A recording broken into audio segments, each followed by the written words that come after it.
আজকে আমার মনটা বেশি একটা ভালো না। সামান্য একটা ভূমিকম্পে দেখেন কি অবস্থা। এই যে দেখেন আমার ঘর ফেটে গেছে, এখান দিয়া ফাটছে, তার মানে ঘরের মাঝখান দিয়া ফাটছে। তারপরে আমি কিন্তু এত কিছু জানতাম না। আজকে এত দেই কদিন আর ঘর পুষি নেই, ভূমিকম্পর পরে ওকে কি আর গঠর পুষি নেই। এখান দিয়া ফাটছে কিরানাম। এই যে একটা দেখেন কিরকম চিজ, একদম আনাম ফাটা, ঠিক আছে। তারপরে এই যে আমার বারিন্দা, আমি ভাবছিলাম বারিন্দায় কোনো ফাটা মোটা নাই, পুত্ত বারিন্দা। এই যে টয়লেট শুদ্ধ এখান দিয়েও ফাটছে। তার মানে দেখেন একদিনকার সাধারণ একটা ভূমিকম্পে আমাদের কি একটা অবস্থা, ঘর দুয়ার ফাইটটা মনে করেন ভিতর পর্যন্ত গেছে না। আর বড় বড় বিল্ডিং ভাইঙ্গা বুইঙ্গা বিনাশ হয়ে গেছে। তাহলে এলা মনে করেন আল্লাহ কি পারে আর আমরা কি পারি।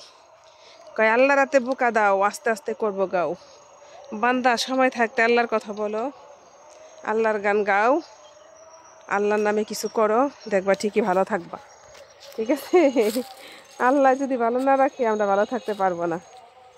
তাই বলতেছি, দিন থাকিতে আল্লাহর নাম নাও। আসসালামু আলাইকুম।